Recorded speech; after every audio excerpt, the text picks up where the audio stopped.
जय गुरु जी। शुक्राना गुरु जी। सारी संगत जी को जय गुरु जी। ओम नमः शिवाय। शिव जी सदा सहाय। ओम नमः शिवाय। गुरु जी सदा सहाय। शिव पुराण श्री रुद्र संहिता खंड 4 20वां अध्याय पृथ्वी परिक्रमा का आदेश। गणेश विवाह व कार्तिकेय का रुष्ट होना। नारद जी ने पूछा, हे विधाता, आपने मुझे श्री गणेश के जन्म एवं उनके अद्भुत पराक्रम और साहस के साथ माता पार्वती के द्वार की रक्षा करने का उत्तम वृतांत सुनाया। अब मुझे यह बताइए कि जब भगवान शिव ने गणेश को पुनर्जीवित करके अनेक आशीर्वाद प्रदान किए, तब उसके पश्चात वहाँ क्या हुआ? ब्रह्मा जी बोले, हे मुनिश्रेष्ठ नारद, तत्पश्चात भगवान शिव पार्वती अपने दोनों पुत्रों गणेश और कार्तिकेय के साथ आनंद पूर्वक अपने निवास कैलाश पर्वत पर रहने लगे। शिव पार्वती अपने पुत्रों गणेश और कार्तिकेय की बाल लीलाओं को देखकर बहुत प्रसन्न होते और बहुत लाड प्यार करते। वे दोनों अपने माता पिता की भक्ति भावना से पूजा अर्चना करते थे, जिससे शिव पार्वती बहुत प्रसन्न होते। धीरे धीरे ऐसी ही लीलाओं के बीच समय बीतता गया और गणेश व कार्तिकेय युवा हो गए। तब एक दिन शिव पार्वती साथ साथ बैठे हुए आपस में बातचीत कर रहे थे।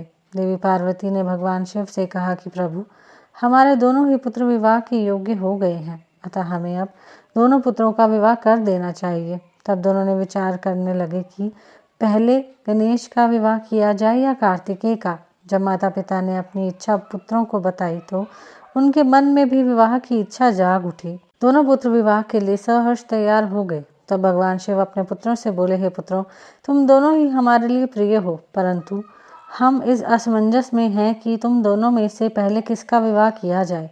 इसलिए हमने एक युक्ति निकाली है। तुम दोनों में से जो भी पृथ्वी की परिक्रमा करके पहले लौट आएगा, उसका विवाह पहले किया जाएगा। अपने पिता के वचन सुनकर कुमार कार्तिकेय तुरंत अपने वाहन पर सवार होकर यथाशीघ्र पृथ्वी की परिक्रमा करने हेतु माता पिता की आज्ञा लेकर निकल पड़े। परंतु श्री गणेश वहीं यथावत खड़े होकर कुछ सोचने लगे। तत्पश्चात उन्होंने घर के अंदर जाकर स्नान किए और पुनः माता पिता के पास आए और बोले, आप दोनों मेरे द्वारा लगाए गए इन आसनों को पुनः ग्रहण कीजिए। मैं आप दोनों की परिक्रमा करना चाहता हूँ। तब भगवान शिव और देवी पार्वती ने हर्षपूर्वक आसन ग्रहण किया। शिव पार्वती के आसन पर बैठ जाने के पश्चात गणेश ने उन्हें हाथ जोड़कर बारंबार प्रणाम किया और उनकी विधि विधान से पूजा अर्चना की।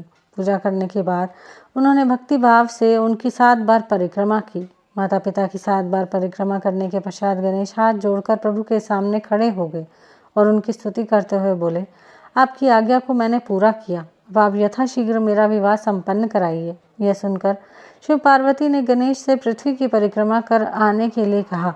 उन्होंने कहा कि जिस प्रकार कार्तिकेय पृथ्वी की परिक्रमा करने गए हैं, तुम भी जाओ और उनसे पहले लौट आओ, तभी तुम्हारा विवाह पहले हो सकता है। शिव शिवा के ये वचन सुनकर गणेश बोले, आप दोनों तो महाबुद्धिमान हैं, आपके ज्ञान की कोई सीमा नहीं है, आप धर्म और शास्त्रों में पारंगत हैं। मैं तो आपकी आज्ञा के अनुरूप पृथ्वी की परिक्रमा 1 बार नहीं बल्कि 7 बार कर आया हूँ। यह सुनकर शिव पार्वती बड़े आश्चर्यचकित होकर बोले कि हे पुत्र, तुम इतने विशाल 7 द्वीप वाली समुद्र पर्वत और काननों से युक्त पृथ्वी की परिक्रमा कब कराए? तुम तो यहाँ से कहीं गए ही नहीं। भगवान शिव और देवी पार्वती के इस प्रकार किए गए प्रश्न को सुनकर बुद्धिमान गणेश जी बोले, मैंने आप दोनों की पूजा करके आपकी 7 बार परिक्रमा कर ली है।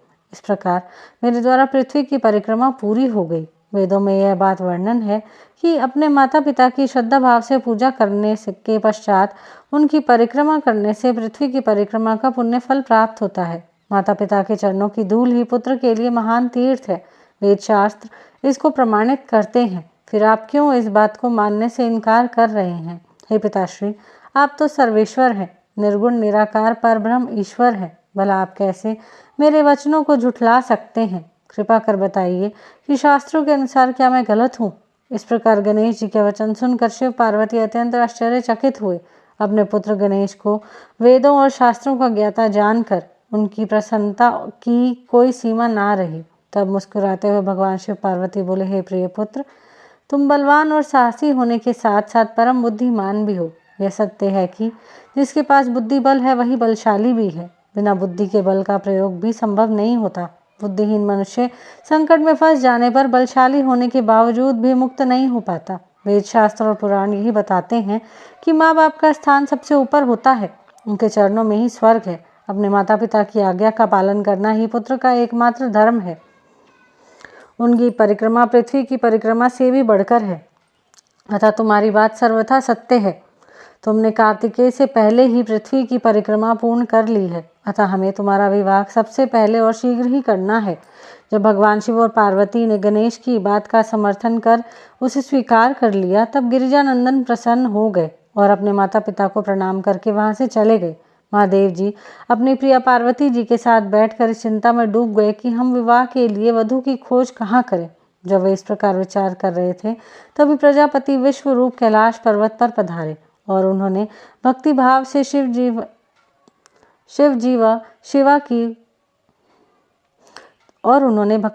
शिव और शिवा को नमस्कार कर उनकी स्तुति की। जब महादेव जी ने उनके कैलाश आगमन का कारण जानना चाहा, तब प्रसन्न हृदय से विश्वरूप जी ने कहा, हे भगवान, मैं आपके पास अपनी 2 पुत्रियों सिद्धि और बुद्धि के विवाह का प्रस्ताव लेकर आया हूँ।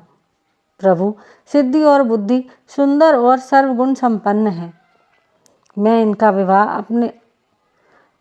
विवाह आपके पुत्र से करना चाहता हूँ। प्रजापति विश्वरूप के वचन सुनकर भगवान शिव और देवी पार्वती बहुत हर्षित हुए और उन्होंने उनका विवाह प्रस्ताव स्वीकार कर लिया। भगवान शिव शिवा ने अपने प्रिय पुत्र गणेश का शुभ विवाह सिद्धि बुद्धि के साथ आनंद पूर्वक संपन्न कराया। इस शुभ अवसर पर सब देवता हर्षपूर्वक सम्मिलित हुए। उन्होंने गणेश को पत्नीक ढेरों आशीर्वाद और शुभाशीष प्रदान किए और अपने अपने स्थान पर लौट गए। तत्पश्चात श्री गणेश अपनी दोनों पत्नियों के साथ आनंद पूर्वक विहार करने लगे। काफी समय व्यतीत हो जाने के पश्चात उनके 2 पुत्र उत्पन्न हुए। सिद्धि से उत्पन्न पुत्र का नाम शुभ तथा बुद्धि से प्राप्त पुत्र का नाम लाभ रखा गया। इस प्रकार श्री गणेश अपनी दोनों पत्नियों पुत्रों के साथ आनंद पूर्वक रहने लगे। जब श्री गणेश को सुखपूर्वक अपना जीवन व्यतीत करते हुए काफी समय बीत गया, तब कुमार कार्तिकेय पृथ्वी की परिक्रमा पूरी करके लौट आए। वे घर पहुंचने ही वाले थे कि रास्ते में उनकी भेंट नारद जी से हुई। तब तुमने कार्तिकेय से कहा कि तुम्हारे माता पिता ने तुमसे सौतेला व्यवहार किया है। तुम्हें पृथ्वी की परिक्रमा पर भेजकर तुम्हारे भाई गणेश का 2 सुंदर कन्याओं से विवाह कर दिया है। अब तो उनके 2 पुत्र भी हो चुके हैं और वे आनंद पूर्वक अपना जीवन सुख से बिता रहे हैं। यह तुम्हारे माता पिता ने अच्छा नहीं किया। नारद, तुम्हारी ऐसी बातें सुनकर कार्तिकेय क्रोध से भर गए। वे अत्यंत व्याकुल होकर अति शीघ्र घर पहुंचे। क्रोध के कारण उनका मुख लाल हो गया था। कैलाश पर्वत पर पहुंचकर उन्होंने अपने माता पिता को हाथ जोड़कर प्रणाम किया। तत्पश्चात उन्होंने अपने माता पिता से इस विषय पर अपनी नाराजगी प्रकट की। कार्तिकेय ने कहा कि आप दोनों ने अपने ही पुत्र को धोखे से यहाँ से भगा दिया और अपने प्रिय पुत्र गणेश का चुपचाप विवाह कर रचा दिया। आप दोनों ने मेरे साथ सौतेले पुत्र जैसा व्यवहार किया है। यदि आप गणेश का विवाह पहले करना चाहते थे, तो मुझसे एक बार कहते, मैं स्वयं अपने भाई गणेश का विवाह उत्साहपूर्वक आनंद के साथ कराता। परंतु आपने छल कपट का सहारा लिया। आप सिर्फ एक पुत्र से ही प्यार करते हैं। मेरे होने ना होने का आपको कोई फर्क नहीं पड़ता। अतः मैं यहाँ से हमेशा हमेशा के लिए जा रहा हूँ। अब मैं क्रोंच पर्वत पर जाकर सदैव तपस्या करूंगा। यह कहकर कुमार कार्तिकेय वहां से चले गए। भगवान शिव और पार्वती ने उन्हें समझाना चाहा, पर उन्होंने उनकी बात अनसुनी कर दी। नारद, उस दिन से स्वामी कार्तिकेय कुमार नाम से प्रसिद्ध हो गए। तब से इन तीनों लोकों में उनका नाम कुमार कार्तिकेय विख्यात हो गया। कार्तिकेय का नाम पापहारी, शुभकारी, पुण्यमयी और ब्रह्मचर्य की शक्ति प्रदान करने वाला है। कार्तिक पूर्णिमा के दिन कृति नक्षत्र में जो भी मनुष्य स्वामी कार्तिकेय के दर्शन अथवा पूजन करता है, उनके सभी पाप नष्ट हो जाते हैं और उसे मनवांछित फलों की प्राप्ति होती है। सभी देवता और ऋषिगण भी इस दिन कार्तिकेय के दर्शनों को जाते हैं। उधर कुमार कार्तिकेय के इस प्रकार नाराज होकर चले जाने के कारण उनकी माता पार्वती बहुत दुखी थी। वे शिवजी को साथ लेकर क्रोंच पर्वत पर गए। उन्हें देखकर कार्तिकेय पहले ही वहां से चले गए। तब भगवान शिव उस उत्तम स्थान पर जहां उनके पुत्र कार्तिकेय ने तप किया था, मल्लिकार्जुन नामक ज्योतिर्लिंग के रूप में स्थापित हो गए और आज भी देवी पार्वती के साथ विराजमान हैं। उस दिन से शिव शिवा दोनों अपने पुत्र कार्तिकेय को ढूंढने के लिए अमावस्या को शिव और पूर्णिमा के दिन पार्वती जी क्रोंच पर्वत पर आते हैं। नारद, मैंने तुम्हें समस्त पापों का नाश करने वाले श्री गणेश और कार्तिकेय के चरित्र को सुनाया है। जो भी मनुष्य भक्ति भाव से इसे पढ़ता, सुनता अथवा सुनाता है, उसके सभी मनोरथ पूर्ण होते हैं। यह कथा पापनाशक, सुख देने वाली, मोक्ष दिलाने वाली एवं कल्याणकारी है। इसलिए निष्काम भक्तों को इसको अवश्य सुनना और पढ़ना चाहिए। यहीं पर शिव पुराण श्री रुद्र संहिता खंड 4 20वां अध्याय समाप्त होता है। जय गुरु जी।